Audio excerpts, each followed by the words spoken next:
Second सत्र में आप सभी का स्वागत है। हमारे बीच में निरंजन जी उपस्थित है, उनका स्वागत है। प्रतिमा राव जी उपस्थित है, उनका स्वागत है। वैशाली जी उपस्थित हुए हैं, उनका स्वागत है। के तिवारी जी उपस्थित है, उनका स्वागत है। मुन्नी त्रिपाठी जी उपस्थित है, उनका स्वागत है। अक्षत मोडानी जी, या मुझे लगता है शायद किसी और का नाम है क्या, मैडम मोडानी ज्वाइन किया है। जी सर, ये कविता मोडानी है, मेरे बेटे का अकाउंट है। हाँ, उनका स्वागत है। प्रशांत सिंह जी का उनका स्वागत है। नीतू जैन जी का स्वागत है। इसके अलावा 2-3 लोग और जुड़े हुए हैं जिनका नाम मुझे दिख नहीं रहा है, उन सभी का स्वागत है।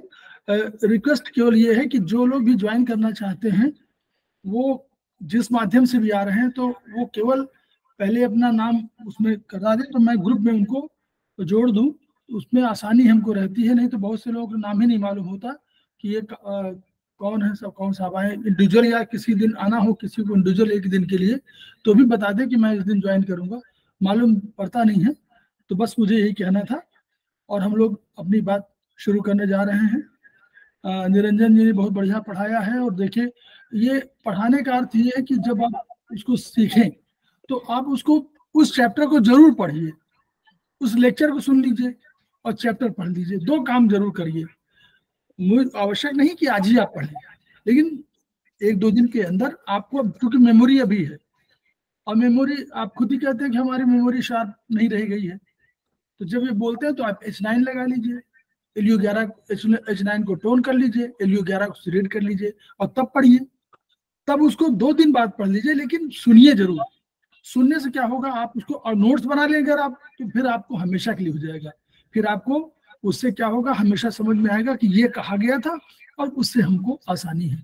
तो उससे उस विधा का, जैसे मान लीजिए आपने कहा ना चैनल, अब ये चैनल वाला भूल जाएंगे आप। ये जो चैनल वाला सिस्टम बताया था कि ये क्यों बड़ा ग्रेटर या चैंग जो लेसर यांग है, ये सब है, ये वाली भूल जाएगी। किताब वाली तो याद रहेगी। तो अपना इसको अगर नोट्स बना लेंगे तो हमेशा के लिए याद हो जाएगा। तो मेरा रिक्वेस्ट ये है सबसे कि कोशिश करिए विधा को समझने के लिए सिंगल पॉइंट। अब जैसे एक पॉइंट बता दिया कि कैसे ऊर्जा को बढ़ाने घटाने वाला है, तो हम लोगों को क्या करना है, चाइनीज में 60 कमांड पॉइंट, फिर हमको 4 5 7 हमारे जो दिए हुए डिजिटल पॉइंट, फिर हमको ऑर्गन सोर्स पॉइंट, तो उसी में आ गया शुरू में ही ऑर्गन सोर्स पॉइंट 60 कमांड में आ जाएंगे। फिर इसके बाद आपको बैक शू फ्रंट शू पॉइंट, फिर आपको 8 जो पॉइंट बहुत इंपॉर्टेंट, 8 इन्फ्लुएंशियल पॉइंट्स। इतने पॉइंट्स आप जब याद कर लोगे तो होता क्या है, तो आपको तुरंत दिमाग में जाएगा कि अच्छा अब हमको विंड पॉइंट बढ़ाना है। तो जब विंड पॉइंट निरंजन जी बता दिया, विंड पॉइंट आप ढूंढ रहे हो कि विंड पॉइंट है कौन या वाटर पॉइंट कौन सा है, तो उसमें फिर आपको वो रहेगा। और उसी तरह एनर्जी बढ़ानी है तो नेचुरली आपको उन्होंने कहा कि भाई आप अभी आप देखेंगे बैक शू पॉइंट में हमारे एनर्जी बढ़ाने के लिए, यांग बढ़ाने के लिए, एनर्जी बढ़ाने के लिए। तो आप देखिए फिर सिम्टम धीरे धीरे जब पढ़ेंगे तो टेट्राइज 7 में सिम्टम है सबके। चैप्टर अभी हम लोग वो चैप्टर पे आए नहीं है, वो पढ़ा पाएंगे, लेकिन चैप्टर नंबर 20 के आसपास से 19-20 से आप शुरू करेंगे 30 तक उन चैप्टर्स को आप पढ़ लेंगे तो आपको एक ब्रॉडर कंसेप्ट हो जाएगा कि चाइनीज सिद्धांत में क्या कहा जा रहा है। और अभी आपको समझ में आएगा कि जो एनर्जी का सिद्धांत है, एक दिन लेक्चर इस पर जब टेट्राइज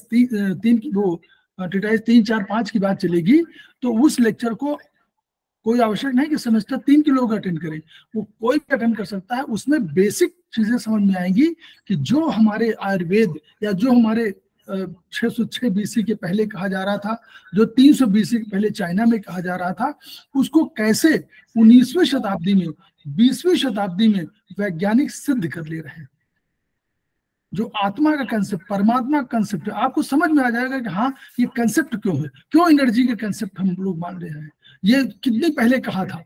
तो दार्शनिक विचार जरूर था, लेकिन पूर्णतः आपका साइंटिफिक विचार था। आपको लगता जरूर है, लेकिन जब आप सिद्धांत, नए सिद्धांत पढ़ेंगे तो आपको लगेगा, आंखें खुलेंगी। किताबों में लिखा हुआ, मैं किताब का नाम भी बताऊंगा और किताब का नाम आपको बता दूंगा कि इस किताब को पढ़िए। और सारे वैज्ञानिकों का है, मॉडर्न साइंस ने उसको सिद्ध किया है और जो सिस्टम सिद्ध किया है उससे वो बात हमारी कह रहे हैं, अपने शब्दों में कह रहे हैं। आप बिल्कुल स्पष्टता मैं बता दूंगा, यावंतो ही लोके मूर्तिमंतो भाव विशेषा तावंत पुरुषे और यावंत पुरुषे तावंतो लोके, बिल्कुल स्पष्ट वही लाइन आपको लिखी मिलेगी, उसी लाइन को आप खुद बता देंगे कि हाँ यही वही लाइन है। तो एनीवे हम लोग अभी आज शुरू करते हैं अपने आयुर्वेदिक एक्यूप्रेशर में।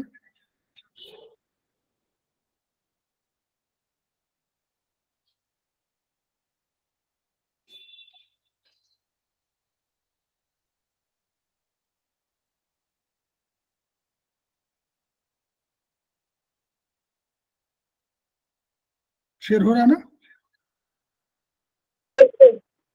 ठीक। तो हम लोग कल बात कर रहे थे कि आयुर्वेद के 6 घटक, हम लोगों ने कहा था 3 सूत्र, फिर हम लोगों ने कहा था कि 5 महाभूत, फिर हम लोगों ने कहा कि 9 द्रव्य या 10 द्रव्य हमको हम लोग शामिल करते, 9 द्रव्य आयुर्वेद ने कहा और 10 द्रव्य आयुर्वेदिक एक्यूप्रेशर ने कहा। फिर हम लोगों ने कहा कि 6 घटक कह दिए। अब ये 6 घटक क्यों इंपॉर्टेंट है? तो हम लोगों ने उसमें कहा कि द्रव्य, गुण, कर्म और समवाय और सामान्य विशेष, ये 6 घटक थे जिन घटकों पे आधारित हमारी।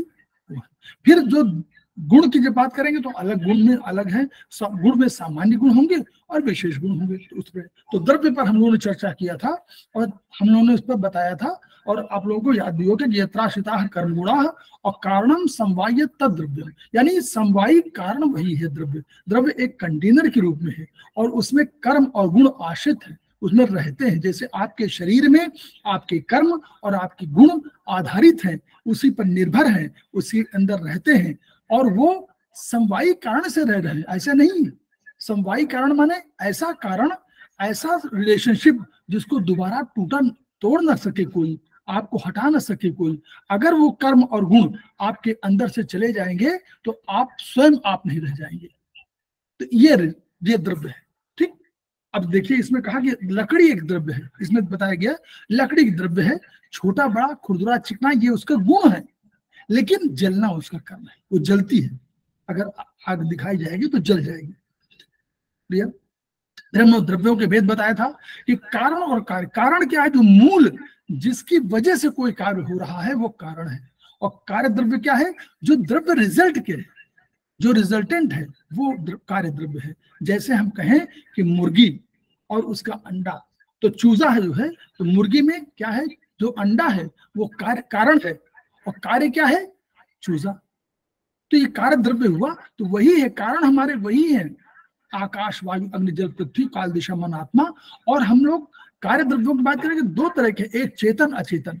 जब उन्होंने कहा कि खादिन आत्मा मन कालो और दिशस्त द्रव्य संग्रह और सेंद्रियम चेतनम द्रव्यम, यानी जो वही चेतन है जिसमें इंद्रिय है। लेकिन यहाँ और जोड़ लीजिए, केवल इतना ही नहीं है, अगर सेंद्रिय है तो भी कोई आवश्यक नहीं कि चेतन हो। जब तक चेतना न होगी तब तक चेतन द्रव्य नहीं कहा जाएगा। क्यों? इंद्रियां हैं वो इसमें वृक्षों में इंद्रियां हैं, लेकिन उनको चेतन, उतना चेतना नहीं है, इसलिए उनको चेतन द्रव्य नहीं कहते हैं। हम कहते हैं अंतः चेतन। देखिए लिखा हुआ है अंतः चेतन बोलते हैं। तो चेतन जब होंगे उन्हीं को चेतन कहेंगे। हम लोग जो जिसकी बात कर रहे हैं चेतना में, तो बहिरंत चेतन जो बाहर से अंदर से चेतन है उन्हीं की बात हम करते हैं। और हम लोग वनस्पतियों की, वानस्पत्य की, वीरुद की, औषध की बात नहीं करते हैं। हम चेतन, वैसे तो चेतन इसके हिसाब से दोनों है, लेकिन जब मनुष्य की बात हम करेंगे तो उसमें चेतना होनी चाहिए। और चेतना माने आत्मा। और आत्मा के साथ हमेशा याद रखिएगा कि आत्मा कभी भी मन के छोड़कर नहीं जाती है। मन और आत्मा दोनों एक साथ प्रवेश करते हैं शरीर में, बिना मन के, क्योंकि चेतना कोई काम नहीं करती, आत्मा कोई काम नहीं करती है। बिनु पग चलाई सुनई बिनु काना और कर बिन कर्म करे विधिनाना और आनंद रहित सकल रस भोगी और बिनु बानी बक्ता बरजोगी। चेतना ये है। तो चेतन द्रव्य की जब बात कर रहे हैं तो यहाँ तो हम लोग मान ले रहे हैं कि चेतन यानी अंतः चेतन जो है वो भी चेतन है और जो बहिरंत चेतन है वो भी। जैसे जरा हम लोग पिंडज है, जरायुज को पिंडज भी कहा गया है, तो पिंडज है पिंड के रूप में, अंडज अंडों के रूप में हुए। स्वेदज माने स्वेद माने होता है आपका स्वेट, पसीना उससे उत्पन्न होते हैं। और उद्भिद जो नीचे, चाहे आप वृक्षों वो भूमि को फोड़ करके, और चाहे जल से जलचर, उनसे उनमें सब उद्भिद होते हैं, उनको उद्भिद बोलते हैं। उधर अंतःचेतन में वनस्पति को हम बोलते हैं जिसमें फूल न लगे और फल आ जाए, जैसे गूलर, उनको वनस्पति बोलते हैं। वानस्पत्य उनको बोलते हैं जो फूल भी लगते हैं और फल भी लगते हैं, वो वानस्पत्य हैं। विरुद्ध उनको बोलते हैं जो लता वितान के रूप में होते हैं, गिलोय जैसे। और औषधि उनको बोलते हैं जो पक जाते हैं, पकने के बाद वो रिजल्टेंट के रूप में होते हैं, जैसे गेहूं। इन सब के देखिए बालियां होती हैं, और बालियां सब सूख जाती है तो हम कहते हैं कि ये पक गए। पक जाने मतलब कि अपना इन्होंने पुराना अस्तित्व नष्ट कर दिया। और अब उधर अचेतन में बात करेंगे तो एक प्राकृत होगा, एक कृत्रिम होगा। प्राकृत माने प्रकृति से, नेचर ने जी बताया। पाषाण कोई है, पत्थर है, वो प्रकृति से दिया हुआ है तो अचेतन है। लेकिन हम कोई उसमें क्रिएशन कर दें, हम तभी कृत्रिम बना दें तो वो हम कृत्रिम माने आर्टिफिशियली हमने बनाया हुआ है, किसी मनुष्य ने बनाया हुआ है। ठीक, तो ये हम लोगों का था। फिर हम लोग आए थे कर्म पर आ गए थे। तो कर्म के लिए हम लोगों ने पढ़ा था कि देखिए ये गुण वाला था, ये जो लाइन है, प्रयत्नादि कर्म चेष्टिते थे, इसको पूरा है कि सार्था गुरुवादय बुद्धि प्रयत्नांता परादय अगुणा प्रोक्ता प्रयत्नादि कर्म चेष्टित मुच्यते। तो जो प्रयत्न, कर्म क्या है? जो वाणी और मन और शरीर के माध्यम से कोई प्रयत्न किया जाए वो कर्म है। तो ऐसा प्रयत्न, उन्हीं को हम कर्म कह रहे हैं। अब कर्म के रूप है। कर्म का मतलब क्या हुआ? चल रहा, जब तक चलनात्मक रूप न हो, कोई भी आपकी इंद्रियां कोई काम कर रही हूँ, आंखें झपक रही हूँ, आपका हार्ट फंक्शन कर रहा हो, आपका लंग्स फंक्शन कर रहा हो, सांस ले रहे हैं, आपका स्टमक मूवमेंट कर रहा हो, वो दिखाई पड़े ना दिखाई पड़े अलग पॉइंट है। तो गति जब तक नहीं होगी तब तक वो नहीं जाएगा। तो गति माने पूर्व संबंध दो होते हैं, एक संयोग और एक वियोग। तो संयोग माने दो चीजों का मिलना संयोग है, और दो चीजों का बिछड़ना वियोग है। तो गति में क्या है? एक बिंदु से दूसरे बिंदु का संयोग नहीं, वियोग होता है। अगर गति है तो ये इस स्थान पर आप पहले अगर बैठे थे, तो अब इस स्थान से यहां पर पहुंचेंगे तो आपकी वो गति मानी जाएगी। अगर इसी स्थान पर रहेंगे तो गति नहीं मानी जाएगी। और इसी स्थान से चाहे नीचे है तो उसी की गति के रूप में कर्म भेद जब कहा तो उन्होंने 5 उत्प्रेक्षण, उत्क्षेपण, पूर्ण ऊपर की ओर उठना। तो ऊपर की ओर उठना मतलब एक जगह यहां से वियोग और यहां से संयोग, इस बिंदु से आपका वियोग और इस बिंदु से संयोग। अवक्षेपण में इस बिंदु पर आपका पहले से वियोग होगा और आपका यहां संयोग हो जाएगा नीचे, तो ये अवक्षेपण हो गया। फिर आकुंचन, यानी आकुंचन माने कॉन्ट्रैक्शन। तो ये आकुंचन, ये जैसे हार्ट में हमारे होता है आकुंचन और प्रसारण। प्रसारण माने फैलना, आकुंचन माने कॉन्ट्रैक्शन, और गमन माने मूवमेंट। गमन उसी तरह मान लीजिए जैसे हम लोग चाइनीज में हम लोग पढ़ते हैं कि लीवर चूंकि वुड की एनर्जी है और वुड से जुड़ा हुआ है लीवर, इसलिए हमेशा देखिए कि क्या है, पेड़ों को देखिए, आप बांस को देखिए, आप बाएं तरफ घुमा लीजिए, दाएं तरफ घुमा लीजिए, इधर घुमा लीजिए, उधर घुमा लीजिए, ये जो मूवमेंट है, तो लीवर का यही फंक्शन है। वो क्या करता है, अपनी एनर्जी को ऊपर भी ले जाता है, सामने अटैक कर देता है, वहां स्प्लीन पर अटैक कर देगा, स्टमक पर अटैक कर देगा, एलाई पर अटैक कर देगा, ऊपर चेस्ट पर कर देगा, हार्ट पर अटैक कर देगा, और ब्रेन पे चला जाएगा। तो यानी सब मूवमेंट उसका तरफ वो गमन है। गमन क्या, किसी भी दिशा में अगर संयोग और वियोग हो रहा है तो आपका गमन है। ठीक, यहां तक आ गए थे। फिर हम लोगों ने एक और चीज पढ़ा था, यहां पर हम पढ़ रहे थे कि एक कर्म की ओर परिभाषा दिया कि संयोगे च विभागे च कारणम द्रव्यमाश्रितम। हम लोगों ने पहले कहा था कि यत्राश्रिता कर्म गुणा और कारणम समवायत द्रव्य। उस द्रव्य को उसको कहा कि जहां वो द्रव्य कंटेनर है जहां पर कि हमारे कर्म और गुण आश्रित है। तो वही कहा संयोगे और विभागे। संयोग यहाँ जुड़े हुए हैं, संयोग है, यहाँ हट गए, विभाग हो गया। संयोगे, जब जिसको हम वियोग कह रहे हैं वो विभाग भी कह रहे हैं, उसमें चरक में उसको विभाग कहा गया है, विभाग। तो संयोगे च विभागे च, विभागे संयोग, यहाँ पर संयोग है, और विभागे च कारणम, वही कारण है, और द्रव्य में आश्रित है। द्रव्य में क्योंकि रहेगा कहाँ, द्रव्य तो कंटेनर है, उसी में आके उसको रहना पड़ेगा, और ऐसे रहना पड़ेगा कि फिर जा नहीं सकता वो। अगर आपके अंदर कोई गुण है कि आप बहुत अधिक समय के निष्ठ है, समय का पालन करते हैं, तो ये गुण आपका तो जीवंत है, आपके शरीर के अंदर मौजूद है, आपके मन के अंदर मौजूद है। तो ये द्रव्य में आश्रित है, लेकिन वही कारण है। संयोग और विभाग में कारण वही है, उसी की वजह से ये संयोग और विभाग होता है। उसको फिर आया था दूसरा, हमने कहा था कर्तव्य से क्रियाकर्म कर्म नानद अपेक्षते। अब यहां पर जो है कर्तव्य से क्रिया जो है, ये थोड़ा सा हमारा सांसारिक लौकिक नहीं है, ये थोड़ा सा जो दार्शनिक विचार है कि कर्तव्य क्या होना चाहिए, अकर्तव्य क्या होना चाहिए, अकर्तव्य किसको कहेंगे और कर्तव्य किसको कहेंगे। तो वहां जहां धर्म की व्याख्या, जहां उत्कृष्ट जीवन दर्शन की व्याख्या है, वहां तमाम है कि धृति क्षमा मोस्तयम शौच इंद्रिय निग्रह और धीय विद्या सत्य क्रोधो दशकम धर्म लक्षण।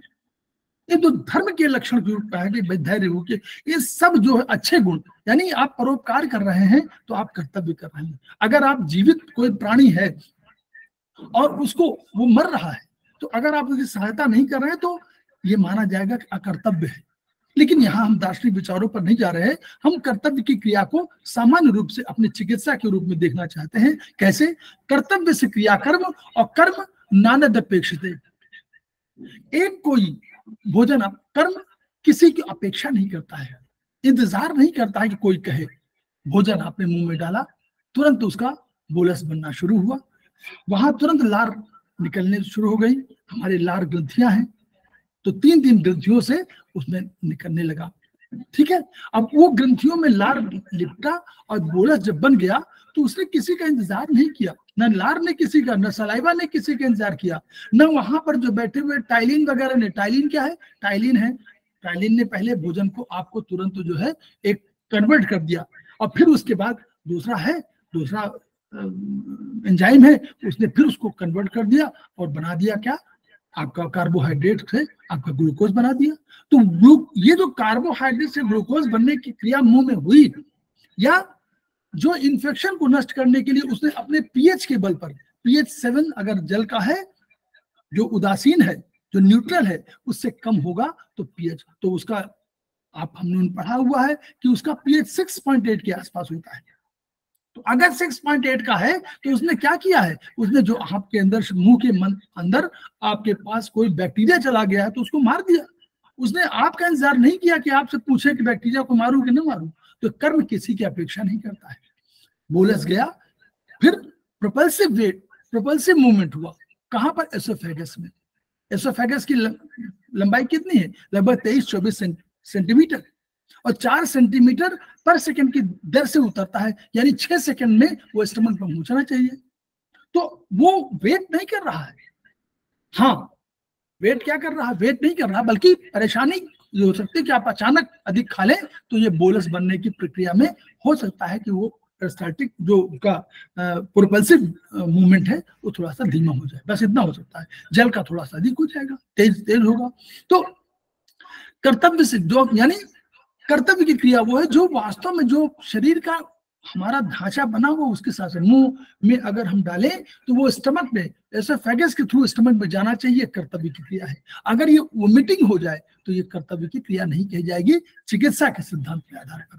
वहां दार्शनिक विचार है कर्तव्य अकर्तव्य, तो वहां हम लोग डिस्कस नहीं करना चाहते। अब गुण क्या कहा? गुण में समवायी वो वाला इसकी सार्था माने सा अर्था। अर्थ क्या है? विषय। विषय क्या है? शब्द, स्पर्श, रूप, रस, गंध। यही हमारे तो है जिनके माध्यम से हम बाहरी वातावरण से अपने मन को, यानी अपनी आत्मा को, अपने मन को संदेश भेज पाते हैं।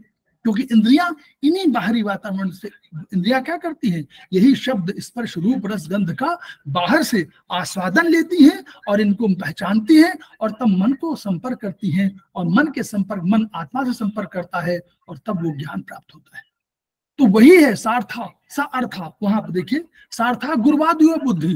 अब गुरुवादियो गुरुवाद, अब गुरु को हम बताएंगे कि गुरु सर शीत मंद मृदु पिछल जान सुजान और खर द्रव सिद्ध सहित है सूक्ष्म गुणों की खान। लघु कठोर स्थूल है, सूक्ष्म रुक्ष है शान, और तीक्ष्ण सांद्र है उष्ण सब स्थिर विशद समान। ये हमारे 20 गुण हैं।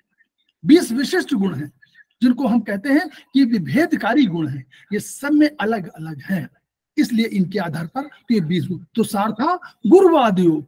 अब बुद्धि, बुद्धि क्या है? बुद्धि ज्ञान, बुद्धि है चेतना, बुद्धि है आपका धृति, धृति जो आप अभी कल पढ़ रहे थे हम लोग, धृति, स्मृति, और वही क्या है?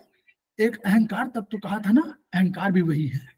तो ये जो है बुद्धि, ज्ञान, स्मृति, चेतना, ये जो है ये बुद्धि के रूप में है। तो बुद्धि सार्था गुरुवादियो बुद्धि, ये अप्रयत्नांता परादय, प्रयत्न में जो अंत हो रहा है, तो प्रयत्न में कौन अंत हो रहा है? प्रयत्न में अंत हो रहा है सुख दुख इच्छा, सुख दुख इच्छा, और उसके बाद प्रयत्न। तो प्रयत्न में जो अंत हो रहा है, ऐसे गुण, ये भी गुण कहे गए हैं।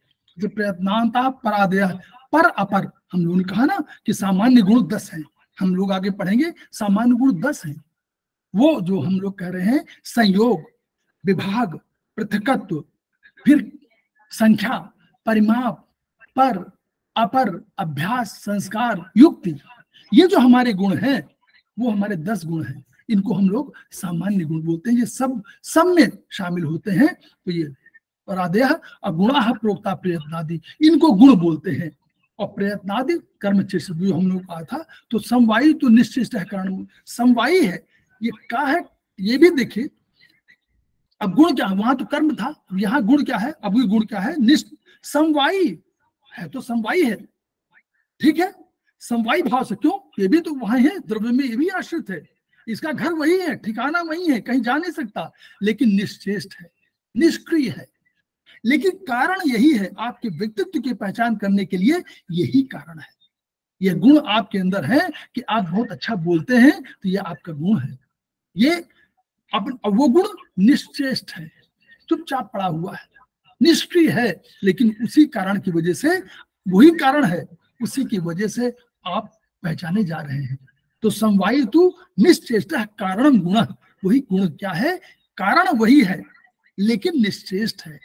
और लेकिन समवायी भाव से आपके शरीर रूपी या कोई भी पदार्थ होगा, हम तो शरीर की तुलना कर रहे हैं, शरीर भी द्रव्य है, तो शरीर रूपी द्रव्य में आपका जो गुण है वो वही कारण है जिसकी वजह से पहचान बनाता है। आप बहुत सदाचारी हैं, ये आपका गुण है। आप बहुत इंटेलिजेंट है, ये आपका गुण है। आप समयनिष्ठ है, बहुत गुण है। आप परोपकारी हैं, ये आपका गुण है।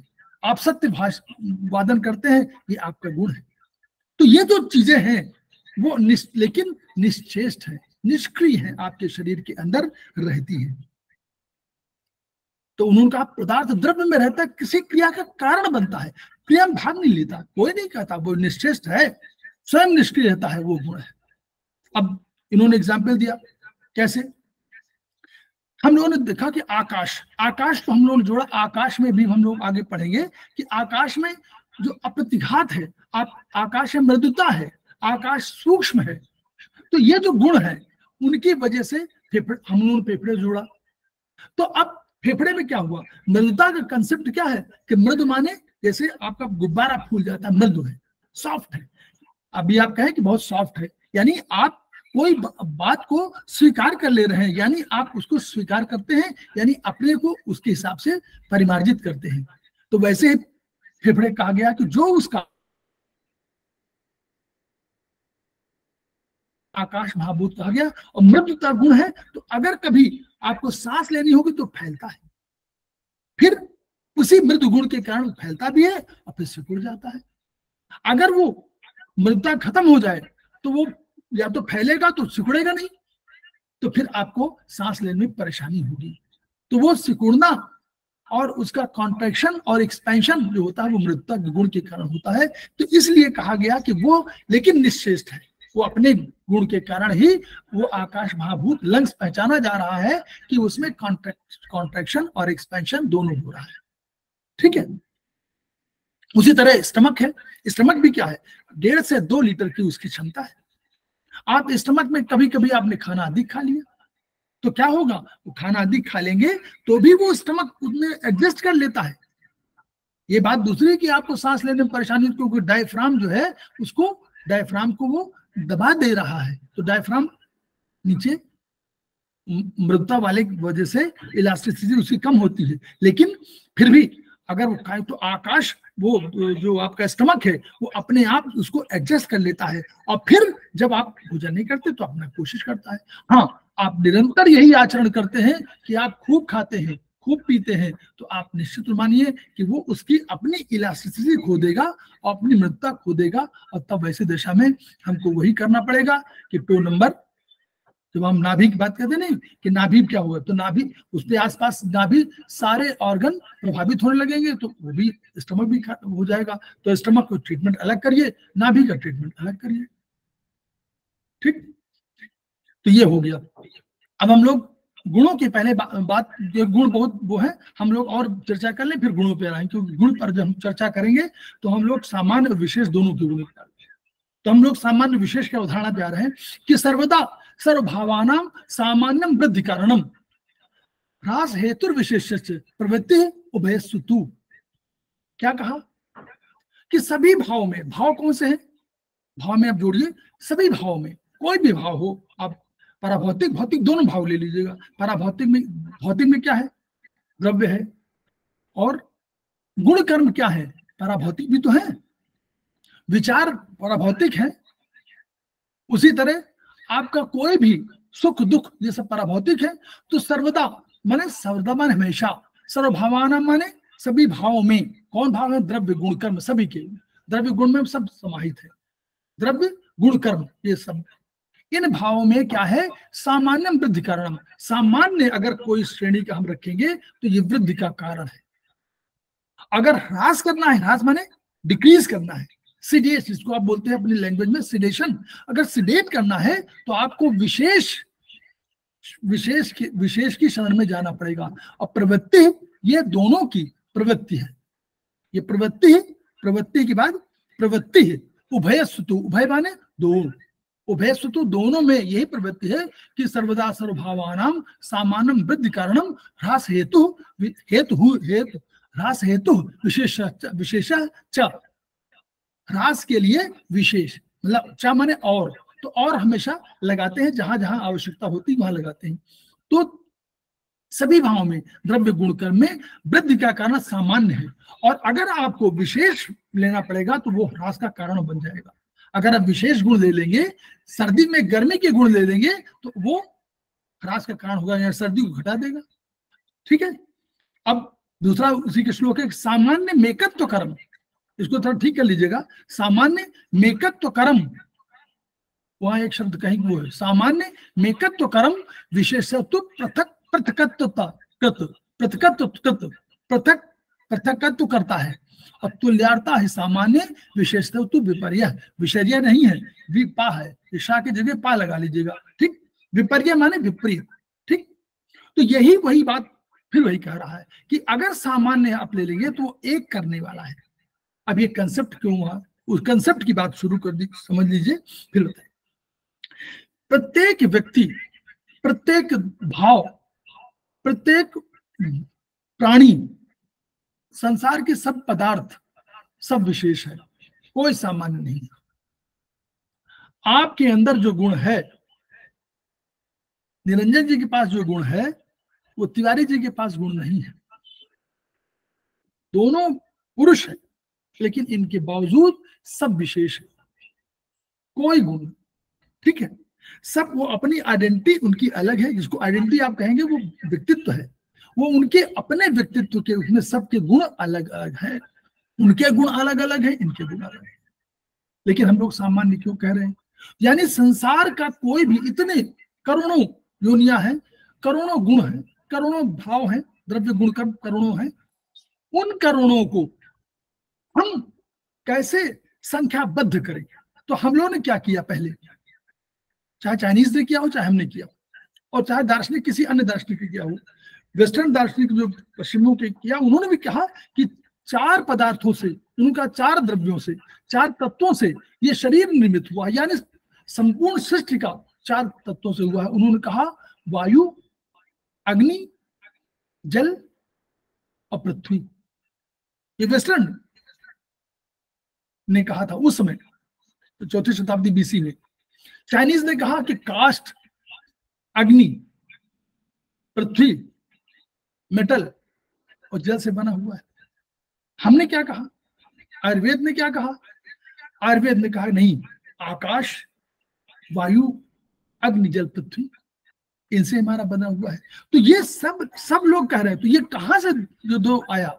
हम फिर द्रव्य की जब पाए तो काल, दिशा, मन, आत्मा, तम, इनका भी यूज उसने किया कि काल, दिशा, मन, आत्मा, तम, इनकी वजह से पूरा जो आपका निर्माण हो रहा है, जिससे आपका पुरुष बन रहे हैं। अब पुरुष में कहा, पुरुष क्या था कि खादेय चेतना षष्ठा,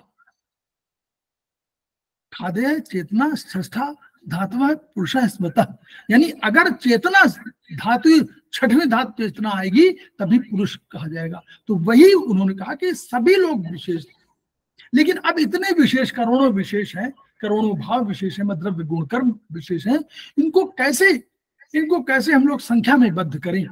तो फिर किसी ने 4 कहा, किसी ने 5 कहा, किसी ने हमने 10 कह दिया कि 10। तो संसार के समस्त भाव द्रव्य जो है उनको हम लोगों ने 5 या 9 या 10 द्रव्यों में बांट दिया और कहा कि सबको 10 द्रव्यों में। तो यानी हमारा इन द्रव्यों में हमने उनके विशेष गुण के आधार पर अलग अलग बांट दिया कि जिसमें ये चीजें सामान्य हो, ये इस श्रेणी में रख लो आकाश में, जिसमें ये चीज है उनको वायु में रख लीजिए, जिनमें ये चीजें उनको अग्नि में रख लीजिए, जिनमें ये चीजें हैं उसको जल में रख लीजिए, और जो इनमें पृथ्वी में रख लीजिए।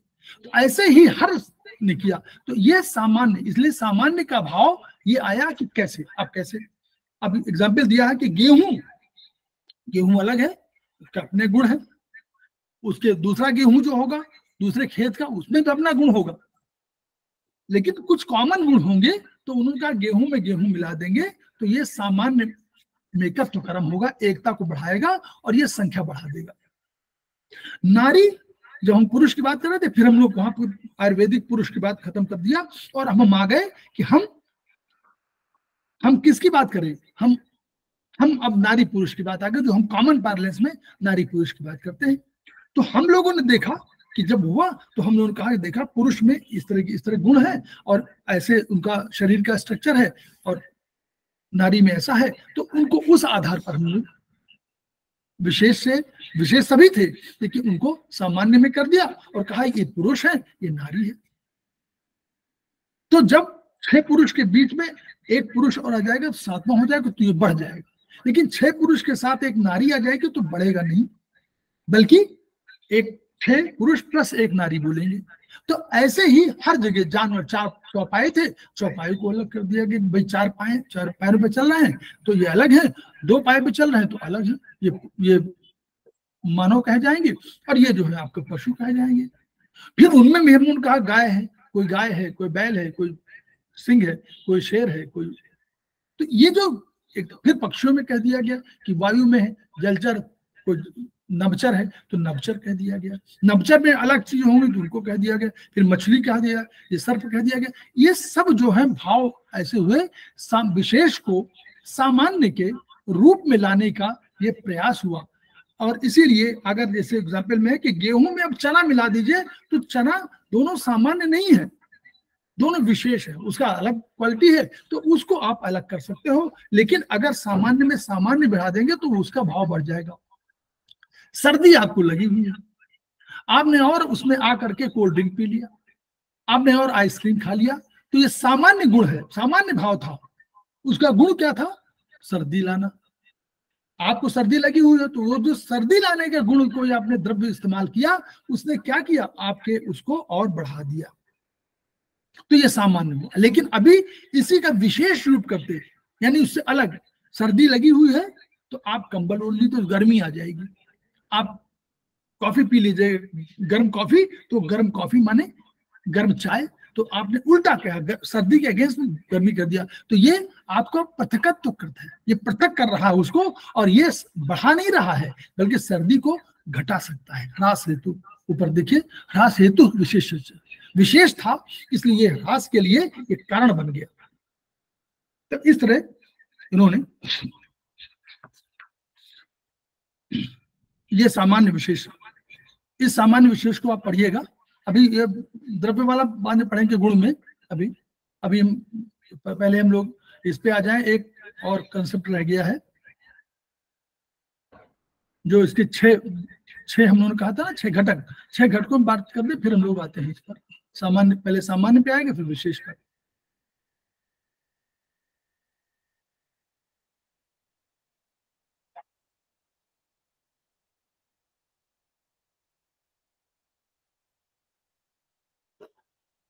ये जो एक रहेगी, अब देखिए हमने अभी क्या बताया, अभी हम द्रव्य पढ़ चुके, गुण पढ़ चुके, कर्म पढ़ चुके, सामान्य पढ़ चुके, विशेष पढ़ चुके, तो कितना रह गया? एक रह गया, छठवां समवाय। अब जो समवाय बार बार आ रहा है ना कि समवायो, समवाय का उसका है कि समवायो अपृथक भाव, ये जो लगा हुआ है ये बीच में, इसको ये आ वायो के बाद लगा हुआ है ना, ये आ होता है अपृथक भाव। और द्रव्या, कहीं कहीं देखिए, कहीं कहीं द्रव्यादीना लिखा हुआ है, कहीं कहीं भूम्यादीना। जो हमारी चरक संहिता है जिस पर हम ब्रह्मानंद त्रिपाठी जी की है, उसमें भूम्यादीना लिखा हुआ है, ठीक। लेकिन एक चरक संहिता है जो बंबई से प्रकाशित होती है, उसमें द्रव्यादीना लिखा हुआ। दोनों का अर्थ वही है, भूमि भी द्रव्य है और द्रव्य भी द्रव्य है, तो दोनों का अलग है। तो भूम्यादीना हमारे चरक संहिता में जो, जिसका प्रकाशन आपका वाराणसी से होता है, तो वहां पर भूम्यादीना लिखा हुआ, तो आप दोनों लिख सकते हैं, समवायो अपृथक भावो द्रव्यादीनाम गुणर्मतः। बस इसको समझ लीजिए, फिर आपको क्लैरिटी हो जाएगी 6 घटक कौन है। सनित्यो, नित्य माने क्या है, कोई बताए?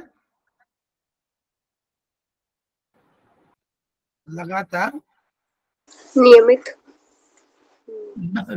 डेली, जैसे डेली हुआ प्रतिदिन, हाँ, तो जो प्रतिदिन घटित हो, यानी जो सर्वदा हो, वही तो उसका अर्थ हुआ। 24 घंटे, 24 गुणे 7 जिसको आप बोलते हैं, तो यानी सनित्यो, नित्य हो, डेली हो।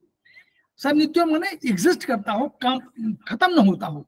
तो अब क्या, समवायो, समवाय को डिफाइन कर रहा है कि समवायो अपृथक भावो द्रव्यादीनाम गुणर्मतः है। वो कह रहा है कि द्रव्य में सम का जो गुण है वो ऐसे भाव से जुड़ा हुआ है कि इसको अपृथक, अपृथक, पृथक माने अलग करना, अपृथक माने पृथक न कर सके, ये उसको भाव को समवाय भाव बोलते हैं। यानी गुण और कर्म, जो बात हम लोग कर रहे थे कि गुण कर्म उस पर आश्रित है कंटेनर पर, द्रव्य में, और दोनों समवाय भाव से जुड़े हुए हैं, वो यहां अर्थ समझ आया कि ये ऐसा भाव है जिससे अलग नहीं कर सकते इसको। तो इन सब का अपने द्रव्यों के साथ जो संबंध है वो समवाय भाव है, ये अपृथक नहीं कर सकते उनको, यही समवाय है। सनित्यो, अब कौन है? ये गुण है। सनित्यो यत्र ही द्रव्यम, जहां द्रव्य है तो ये गुण के बारे कहा गया, तत्रा अन्यतो। यहां देखिए सनित्यो, सनित्य, वो नित्य है, मतलब लगातार है, सर्वदा है, हमेशा रहेगा। यत्र, यत्र माने जहां, ही द्रव्यम, जहां द्रव्य है, ही जो है कंजंक्शन है, तो कोई उसका अर्थ नहीं है, यत्र ही द्रव्यम, तो सनित्यो, जहां वो नित्य है, वो हमेशा रहेगा, यत्र ही द्रव्यम, जहां द्रव्य है।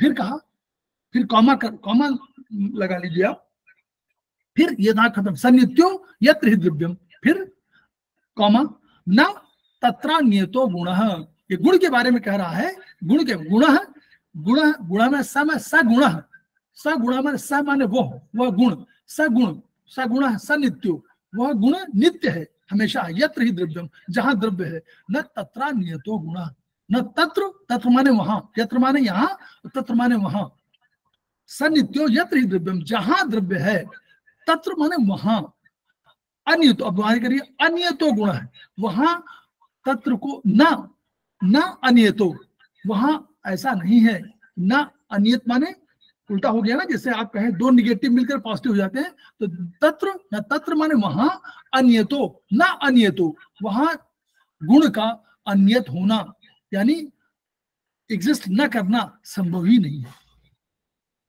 ठीक है, कि गुण एग्जिस्ट ना करे संभव ही नहीं है, क्योंकि यह वह नित्य भाव से जुड़ा हुआ है, समवाय भाव से जुड़ा हुआ है। कौन सा गुण, गुण कर्म दोनों समझ लीजिए, ये तो वहां पर गुण कहा है, लेकिन आप गुण कर्म दोनों समझ लीजिए। गुण कर्म दोनों आपके नित्य भाव से जुड़े हुए हैं, हमेशा उनको अलग नहीं कर सकते हैं उसको, क्योंकि जहां द्रव्य है वहां वो हमेशा रहेगा, और उसकी अनिश्चितता, वो अन्यता, अन्यत नहीं है कि मतलब अनिश्चितता नहीं है कि वो रहेगा कि नहीं रहे, पता नहीं आएगा कि नहीं आएगा, नहीं, क्योंकि द्रव्य है इसलिए वो गुण उसमें विराजमान है, और विराजमान ऐसे भाव से है कि समवाय भाव से है। आपके अंदर जो आपके भाव हैं, जो आपके अंदर आपके गुण हैं, जो आपके कर्म हैं, उनको कोई नहीं अलग कर सकता, क्योंकि जहां जहां आप रहेंगे, जहां जहां कोई द्रव्य रहेगा, वो गुण और वो कर्म आपके जीवन के साथ चलेंगे। ठीक, उसी को उन्होंने डिफाइन किया कि अब देखिए इसी को कहा गया, उनका एग्जाम्पल लिया कि आकाश द्रव्य है तो उसका कर्म जो है अप्रतिघात, वो रेजिस्टेंस नहीं करता है, रेजिस्टेंस नहीं करता है, तो वहां, और उसका गुण शब्द है, तो कहा कि ये गुण जो शब्द है और अप्रतिघात है, ये उसके साथ विराजमान है, उसके साथ एग्जिस्ट कर रहा है, और ऐसे भाव से कर रहा है कि, और कारण क्या है, समवायी कारण कौन है, आकाश है, क्योंकि वो तो कंटेनर है, उसी में दोनों गुण भी है, अप्रतिघात है, वो उसका गुण है, उसका कर्म है, और जब तक आकाश रहेगा तब तक ये दोनों एग्जिस्ट करेंगे। वायु द्रव्य है, कर्म शोषण सुखाना है, गुण स्पर्श है, तो दोनों उसमें द्रव्य में रहेंगे। शीतलता भी इसका गुण हो सकता है, तो शीतलता से रहेगी। तेज द्रव्य है, तेज माने अग्नि, अग्नि द्रव्य है, कर्म जलाना है, उष्ण तो गुण है, तो दोनों उस पर रहेंगे, उसको खत्म नहीं कर सकते कोई, अगर खत्म कर सकेंगे तो वो तेज नहीं रह पाएगा। जल द्रव्य है, कर्म पिंडीकरण, मिलाना है, संयोग है, तो अगर मिला करके आप कर दे, शीतत्व गुण है, तो अगर जल को सामान्य दशाओं में जल जो है उसकी शीतलता उसका गुण है, लेकिन ऐसा हो सकता है कि किन्हीं विशेष परिस्थितियों में वो शीतलता न रहे, लेकिन उसके लिए आपको कोई कर्म करना पड़ेगा तभी वो रहेगी, नहीं कि सामान्य दशाओं में जल द्रव्य है तो उसका कर्म मिलाना है, और उसका शीतलता उसका गुण है, दोनों उसमें। पृथ्वी द्रव्य है, इसका कर्म घट और गंधवान, गंधवान है, और इसका काम क्या है, इसे ठोस बनाता है, उसके बाद इसे मिलाता भी है तो वो घट बनाता है, तो कर्म दोनों का, लेकिन समवायी कंटेनर यही है, पृथ्वी है। काल द्रव्य है, काल के बारे में कहा, काल द्रव्य है तो ये प्राणियों को या तो समाप्त करता है, और नहीं उसका डेवलपमेंट भी तो यही करता है, तो ये जब तक रहेगा तब तक समाप्त भी करेगा और डेवलपमेंट भी कराएगा। शीत उष्ण, वर्षा का होना, गर्मी सर्दी, ये उसके व्यापक इनका गुण है, ये समवायी कारण काल है, इस काल की वजह से ये हो रहा है। दिशा कर्म, दिशा द्रव्य दो तरह के, भौतिक भी है, पराभौतिक भी है। बहुत पराभौतिक माने जब कहें कि हम दिशा बिगड़ गई, तो ये यानी हम पराभौतिक की बात कर रहे हैं, और जब हम कहते हैं कि पूर्व पश्चिम उत्तर दक्षिण, तो हम भौतिक दिशा की बात कर रहे हैं। तो दिशा व्यवहार का निर्देश यही दे रहा है, बता रहा है कि पूर्व की ओर जाना है, और ये विभू व्यापक क्यों व्यापक है, क्योंकि ये तो एग्जिस्ट कर रहा है हमेशा, ये व्यापकता इसका गुण है, और दोनों का समवाय कारण दिशा है। मन द्रव्य है, कर्म है चिंतन करना, विचार करना, ऊहा वितर्क करना, तर्क वितर्क, ध्येय संकल्प, ये सब उसके गुण है, और ये इसका अणुत्व और एकत्व, जब वहां पढ़ाएंगे तब अणुत्व और एकत्व का पूरा डिस्क्रिप्शन करेंगे, क्योंकि यहाँ विचार बड़ा हो जाएगा। तो यहाँ अणुत्व दो, मन के दो हैं, आप पढ़िएगा आगे, अणुत्व और एकत्व, दो ही चीजें हैं, इन दोनों का समवायी कारण मन है। समवायी कारण माने ऐसे भाव से जोड़ा है ये कि आप इनको तीनों को अलग नहीं कर सकते।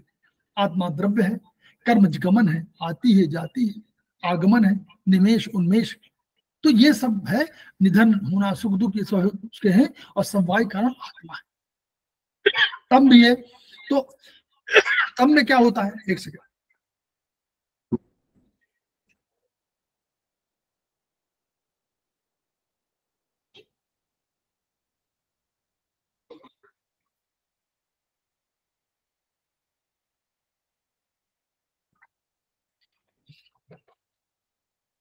तम जो है 10वां द्रव्य है। तो अब देखिए,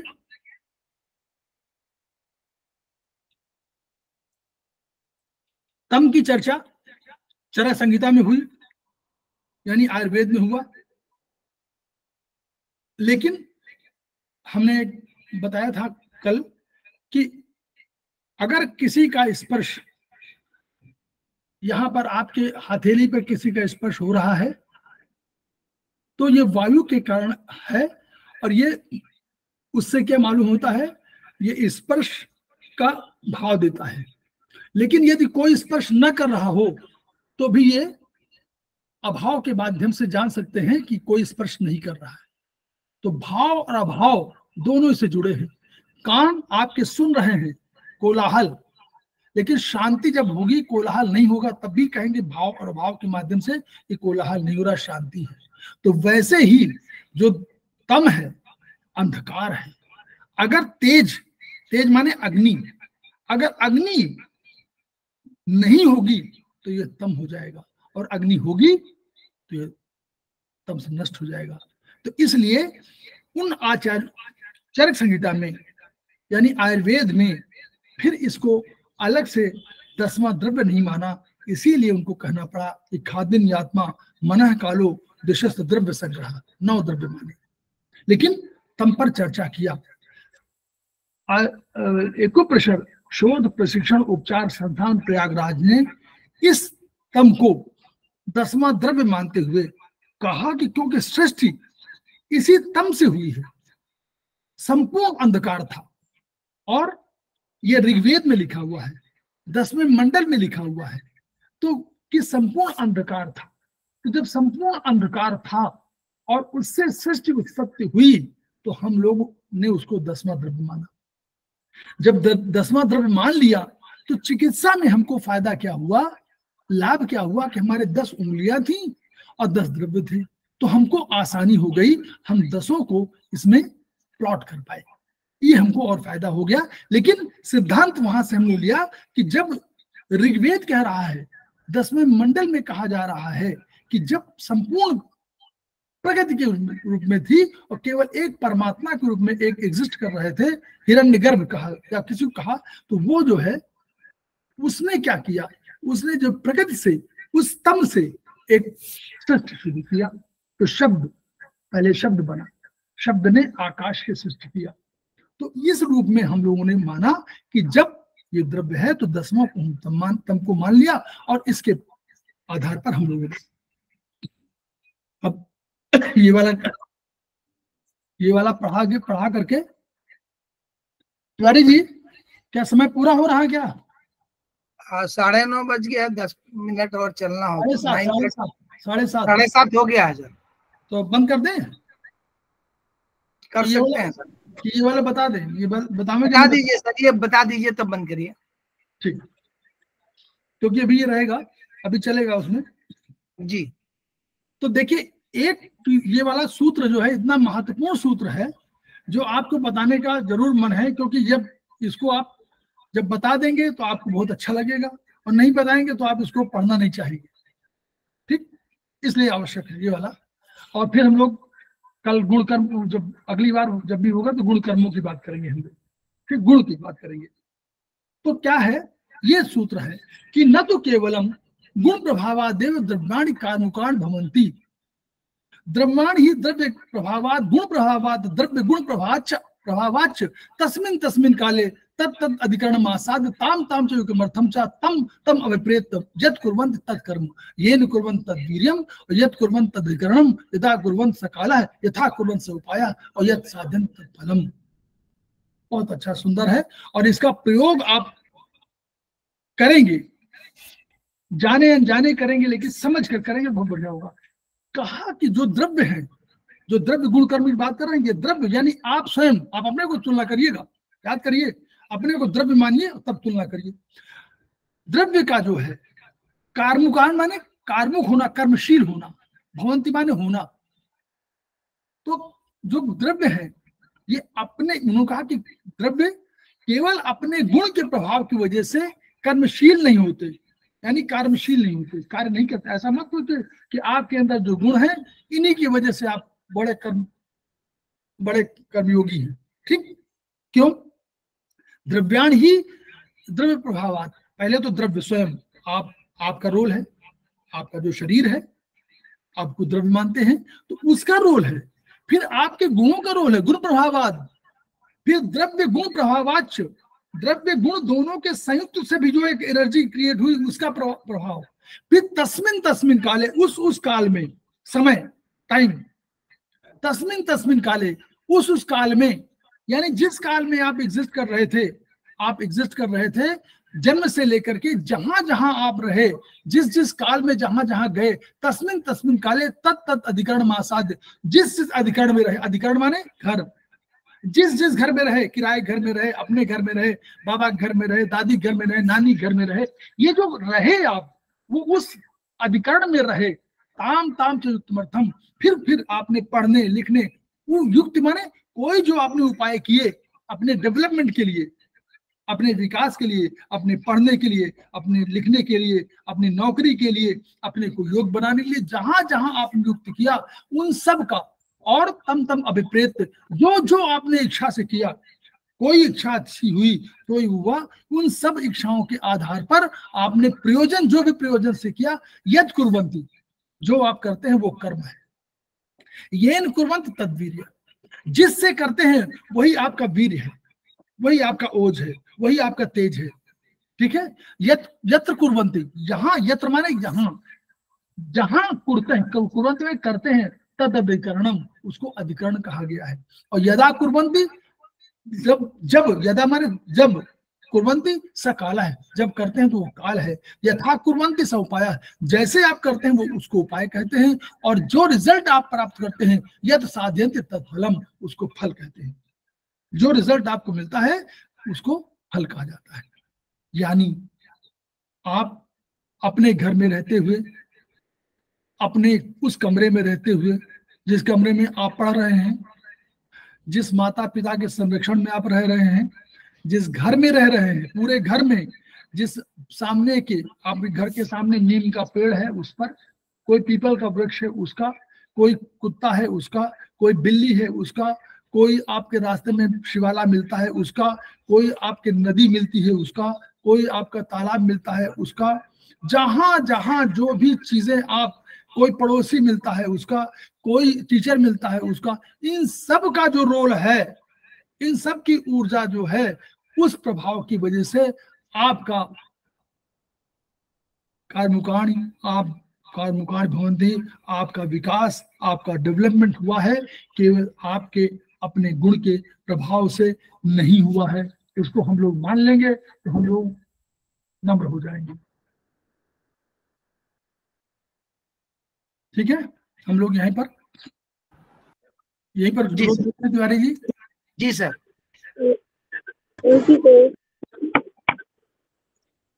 क्योंकि बहुत बड़ा चैप्टर है अभी,